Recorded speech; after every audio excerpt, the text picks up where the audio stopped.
not. And grew around some people living their life in bottles. Granddaddy had the golden flask, back door every day in Chicago. Some people like the way it feels, some people want to kill their sorrows. Bonjour et bienvenue sur History BD, je suis Sandrine et aujourd'hui on se retrouve pour le tome 25 du marathon de Lucky Luke. Ça y est, on approche de la fin, plus que 6 numéros à vous présenter avant la fin du marathon de Lucky Luke pour les versions souples. Alors si ce n'est pas déjà fait, abonnez-vous, likez, c'est toujours agréable, activez les notifications pour recevoir les prochaines vidéos et parlez de la chaîne autour de vous, merci beaucoup. Alors, La Ville Fantôme est sortie en 1965 en version souple, bien sûr. Au dessin, on ne se pose même pas la question, Maurice, et au scénario, Goscinny. Alors, c'est vraiment un album qui rentre dans mon top 10 des Lucky Luke. J'adore déjà rien que la couverture. Elle est très marrante, moi j'aime beaucoup. Et les couleurs sont sympas. Mais qui dit couleur, comme ça en violet, même les couleurs bleues, hein, dit de faire très attention à l'ouverture de la BD pour éviter d'avoir une marque de pliure, parce que les couleurs forcément prennent plus les pliures. Mais bon, on en reparlera tout à l'heure. Donc voilà, maintenant on passe à l'histoire. Ici on a le droit à un album qui a pour thématique la ruée vers l'or et ses dommages collatéraux. Ces villes qui naissent en quelques jours et qui disparaissent ou sont désertées au gré de l'or qui surgit et qui disparaît comme par enchantement. Gold Hill, la ville fantôme.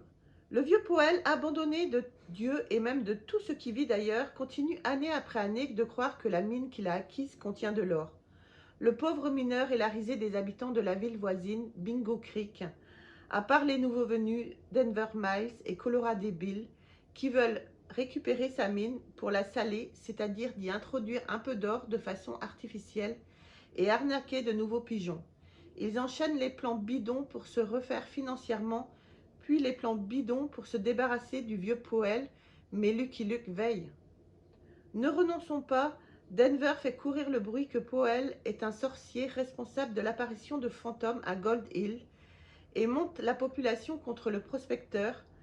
Lucky Luke, qui s'est pris d'affection pour le vieillard malchanceux, décide d'arranger les choses et va voir Powell. Les deux hommes mettent au point un plan et Lucky Luke revient à Bingo Creek. Il convainc la population de se rendre à la ville fantôme et d'y organiser un grand pique-nique et ainsi leur montrer que la ville n'est pas hantée. Bien qu'apeurés, les citoyens acceptent de le suivre et passent une soirée franchement des plus joyeuses. Denver et Colorado ne perdent pas espoir et décident de voler la caisse du saloon et de faire accuser Powell. La population furieuse est menée par les escrocs à Gold Hill afin de pendre le vieux prospecteur. Ce dernier, aidé par Lucky Luke, parvient à prouver son innocence.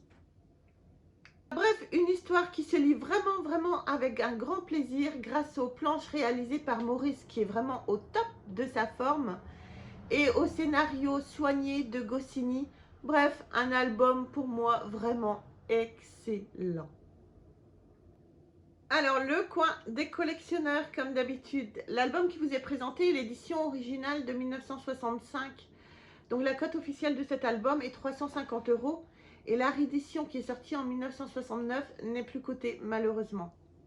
Alors, comme je vous disais en début de vidéo, c'est franchement un album qui est très fragile, rien que par sa couleur. Du fait qu'on ait une couleur un petit peu mauve comme ça, ben, tout de suite les marques de pliure font des traits blanches. Donc voilà, il faut vraiment ouvrir vos BD si vous voulez les lire. Déjà mettre des gants hein, pour les traces de doigts comme je vous disais. Et si vous voulez les lire, ne jamais les ouvrir en grand pour éviter de casser la colle et que les pages ne se détachent. Mais ça j'en ai parlé dans les autres vidéos. Ah, il suffit d'aller les regarder. Et voilà. Mais franchement, nous, c'est un album magnifique. On a juste une légère pliure ici en haut. Je ne sais pas si vous la verrez, mais c'est vraiment minime. Donc pour moi, la cote de cet album est au taquet, on va dire, de 350 € quoi. Voilà ce qui conclut la vidéo pour le tome 25 du marathon de Lucky Luke, la ville fantôme. Merci de m'avoir écouté. Il fait très chaud actuellement. Faire les vidéos est un petit peu dur. Mais c'est pas grave. Je vous embrasse très fort. On se retrouve demain pour une nouvelle vidéo. Je redis, je suis au taquet. Abonnez-vous, likez et puis à bientôt les amis. Salut tout le monde.